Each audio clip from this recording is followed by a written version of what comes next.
Welcome to my channel Laws Talk. Today's topic is Doctrine of Severability. Doctrine of Severability we will discuss in details. That is, what is Doctrine of Severability, what are the important case laws in this Doctrine of Severability. The Doctrine of Severability under Indian Constitution refers to the principle that if a part of law is found to be unconstitutional, the rest of the law can still be upheld.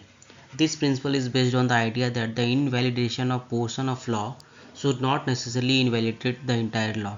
That means doctrine of severability यह कहता है कि आप पूरे किसी law को unconstitutional नहीं कर सकते अगर उसका कोई पार्ट अनकॉन्स्टिट्यूशनल है तो.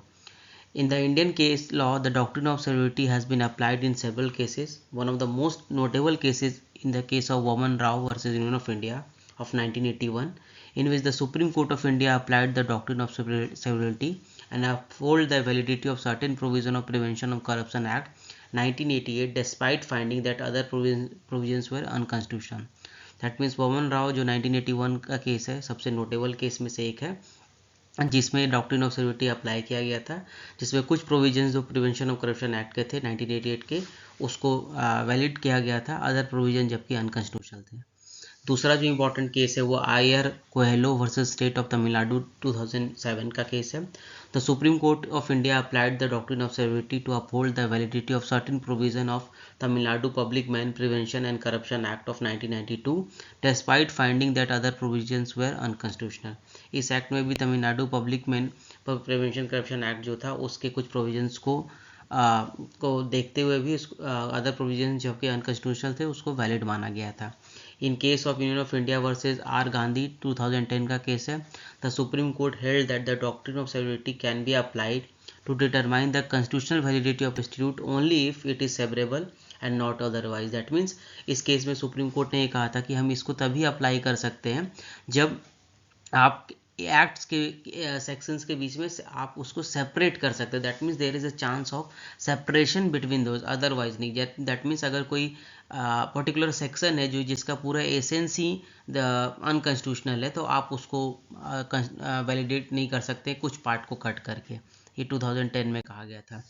उसके बाद Indian young association act state of Kerala का जो 2018 का केस है. The supreme court held that the doctrine of severability can be applied in cases where the provision declared unconstitutional is capable of being severed from the remaining provision without affecting the operation and object of the act. जैसे कि मैंने आपको पिछले case का जो आपको मैंने बताया था उसमें भी सेम इसी प्रोविजंस के बारे में डिस्कस किया कि कोई भी पार्ट आप उसी समय सेवर कर सकते हैं, हटा सकते हैं अगर उसके पूरे एसेंस को डिस्ट्रॉय नहीं कर रहा. अगर एसेंस को डिस्ट्रॉय कर रहा है दैट मीन्स आपको पूरा का पूरा सेक्शन या पूरा का पूरा एक्ट हटाना पड़ेगा.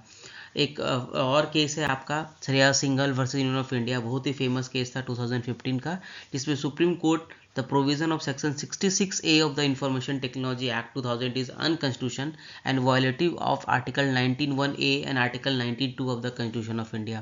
ये बहुत ही फेमस केस हुआ था श्रेया सिंघल का जो केस था जिसमें 66A IT एक्ट का जो है उसको अनकॉन्स्टिट्यूशनल माना गया था और बाकी एक्ट आज भी देखिए IT एक्ट 2000 अभी भी वैलिड है. तो ये एक परफेक्ट एग्जाम्पल है समझने के लिए इस पर्टिकुलर टॉपिक को. In conclusion, the doctrine of severability is an important principle in Indian constitutional law. It has been applied in several cases to uphold the validity of law despite being certain provision to be unconstitutional.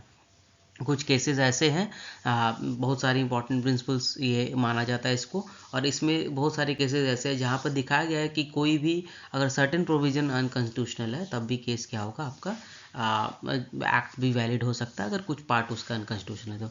Subscribe to my channel for more important updates relating to this particular topics of other subjects also including constitution, international law and other.